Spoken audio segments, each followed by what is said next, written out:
Okay. We need to return to our practice of using the equation models to solve problems in Newton's laws. You'll see on the physics equation toolbox posters and on the whiteboard, I have listed our equation toolbox, our equation models, both for old and new stuff. So for the old stuff, we have the kinematics equations for constant acceleration, v equals v naught plus at, x minus x naught equals v naught t plus half at squared, and v squared equals v naught squared plus 2a times x minus x naught. For the new stuff, we have Newton's second law, acceleration equals net force divided by mass, or rearranged to say force equals mass times acceleration. We have weight versus mass, weight equals mass times acceleration due to gravity. And then we have Newton's third law, the force of 1 on 2 equals negative of the force of 2 on 1. The equation version of saying for every action there's an opposite reaction. Then finally we have our two equation models for kinetic and static friction with the funny symbol mu subscript k or s and normal force. So I'm going to show you some examples of using these equation models to make calculations. The first two examples will be a simple then a complex example of Newton's second law, and the next two examples will be a simple and then a complex example of friction model problems. So we'll start with number 1. That's an example of Newton's second law. Number 1 states, while playing with the Boston Red Sox, Jim Rice swung at a .15 kilogram baseball and accelerated it at a rate of 3 times 10 to the 4th meters per second squared. How much force did Rice exert on the ball? So we have a mass, and I know it's a mass because of the units of kilograms, and we have an acceleration, 3 times 10 to the 4th meters per second squared, or 30,000 meters per second squared. Move the decimal 4 places to the right for scientific notation like that. Okay, so we're asked to find force. Newton's second law says net force is equal to mass times acceleration.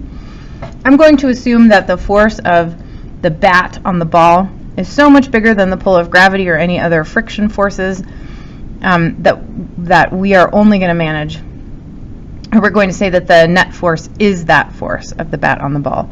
So we simply do mass of the ball, 0.15, times acceleration, 30,000,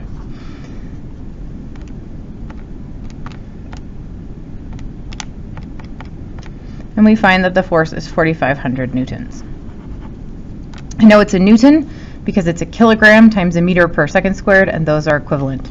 Oh, I just noticed that the glare on my calculator probably means you didn't see that calculation. I'll try to make it visible for the next calculations. All right, so the more complex example is number 4. While chopping down his father's cherry tree, George discovered that if he swung the axe with a speed of 25 meters per second, so I'm thinking of a starting speed. If he swung his axe with a speed of 25 meters per second, it would embed itself. So here's the tree that he's chopping down. It would embed itself into the tree. So it stops itself, or the tree stops it, I suppose, and it would embed itself a distance of 2.3 centimeters into the tree before coming to a stop. So the stopping distance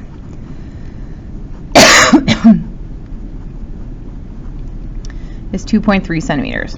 Now I'm a little worried because centimeters is not SI unit, so the first thing I'm going to do is switch that. Stopping distance is 2.3 divided by 100 meters. Okay, so I have this idea that the axe is coming to a stop, it's decelerating, and it does so over a known distance of 0.23 meters. I could say that's my starting velocity, that's my ending velocity. So the question is, A, if the axe head had a mass of 2.5 kilograms, how much force was the tree exerting on the axe upon impact? So the axe head has a mass of 2.5 kilograms, and I want to know the force of the tree on the axe. Well, the axe was going really fast and it comes to a stop. We know about the change in velocity and distance, and we know that the tree pushing on the axe, as the axe chopped through the tree pushing on the axe is what slowed it. So I'm thinking force is equal to mass times acceleration. Same idea as above, same idea as number 1. I have the mass of the axe, 2.5 kilograms, and I have information about acceleration, but I don't have acceleration directly.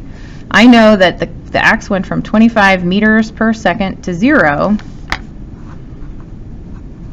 in 0.023 meters. So I have information to get to acceleration, but I'm going to have to do kinematics to finish the problem.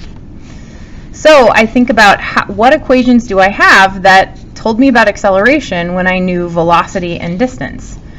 And if I think long enough and hard enough and look at my equation toolbox, I might realize that the v squared equation solved for acceleration when I know everything but time. So the axe ends at 0 meters per second. The axe was beginning its motion at 25 meters per second. And it slowed down over a distance of 0.023 meters. This I can solve. 0 is equal to 625 plus 2 times 0.023, so 0.046a. Negative 625 is equal to 0.046a. Whoops, I'm missing a decimal, or I'm missing a 0 there, placeholder. A, divide both sides. And we find that the acceleration of the axe is equal to 13,586.95, yada yada. So I'll round to 3 sig figs. 13600, 13,600 meters per second squared. And it's a deceleration, so there's really a negative sign there, but I already know the direction is opposite. And I already know that it's slowing down as it's moving to the right, so I already know about direction. So finally I can answer the question, what's the force of the axe on the tree? Force of axe on the tree, or force of tree on axe rather. Force of the tree on the axe is equal to the mass of the axe times acceleration. Mass is 2.5 kilograms. Acceleration we now know is 13,600.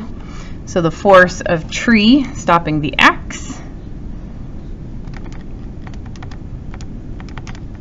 is 34,000 newtons. A large force to accelerate an axe going pretty fast and having a pretty quick stop. Now the next part of the question says, okay, if you know the force of the tree on the axe, how much force did the axe exert on the tree? And this is where we pull in Newton's third law. We say if the tree stopped the axe with a force of 34,000 newtons, then the axe hit the tree with a force of 34,000 newtons in the opposite direction.